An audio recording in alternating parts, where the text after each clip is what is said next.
औरंगजेब हा क्रूर प्रशासक नव्हता असं वादग्रस्त वक्तव्य समाजवादी पार्टीचे आमदार अबू आझमींनी केले। संभाजीराजे आणि औरंगजेबमध्ये धर्माची लढाई नव्हती असं देखील आझमींनी म्हटलंय। आझमींवर फडणवीसांनी कारवाई करावी अशी मागणी देखील आदित्य ठाकरेंनी केली आहे। तर आझमींवर देशद्रोहाचा गुन्हा दाखल करावा असं उपमुख्यमंत्री एकनाथ शिंदेंनी म्हटलंय।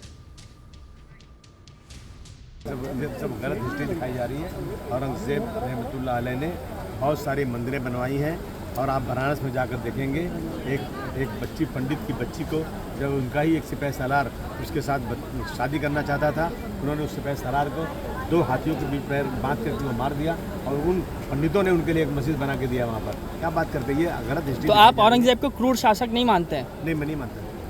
औरंगजेब क्रूर शासक नहीं है? बिल्कुल नहीं, मैं बिल्कुल क्रूर शासन नहीं मानता। तो संभाजी साहब क्या किया? अरे सिर्फ लड़ाई जो सुनिए ना, ये जो है उस वक्त लड़ाई थी, राजकाज की लड़ाई थी, समझा आपने? कोई हिंदू मुस्लिम की लड़ाई नहीं थी उसमें। जो बघा, एक महत्त्वाचं आहे, मी आधी देखील सांगितलं होतं की हे जे वक्तव्य करतायत ते कोणाची सुपारी घेऊन करतायत, कोणाचे वाद निर्माण करायचा प्रयत्न करतायत, महाराष्ट्रात वादाची थिणगी पाडण्याचा प्रयत्न करतायत, हे मी आधीही सांगितलं होतं। आपल्याला आठवत असेल पोडियमवर पण सांगितलं होतं की कोणाचा इशारा होतो आणि कोण उठतं काय बोलायला। ह्याच्याकडे मला वाटतं कारवाई झालीच पाहिजे याच्यावर। आणि महत्त्वाची गोष्ट हीच आहे की छत्रपती शिवरायांच्या महाराष्ट्रामध्ये असं जे कोणी वक्तव्य करत असेल त्यांच्यावर कारवाई झालीच पाहिजे। मला वाटतं एक महत्त्वाचं आहे, आता इतिहासात न जाता छत्रपती शिवरायांच्या महाराष्ट्रामध्ये कोणी असं वक्तव्य करत असेल तर मुख्यमंत्री काय कारवाई करतात त्याच्यावर लक्ष आहे। धर्मवीर संभाजी महाराजांना हलाल करून ज्याने मारलं औरंगजेबाने, त्याचं उदात्तीकरण करणं खरं म्हणजे अतिशय दुर्दैवी आहे।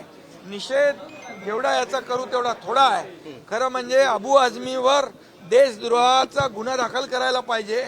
या अबू आझमी हिला औरंगजेब चांगला प्रशासक होता त्याचं कौतुक करणं हे तर महापाप आहे आणि म्हणून या अबू आझमी यांनी माफी मागितली पाहिजे आणि खऱ्या अर्थाने यांच्यावर ज्यांनी देशभक्ती दाखवली त्यांच्या विरोधामध्ये बोलणं हा खऱ्या अर्थाने देशद्रोह आहे।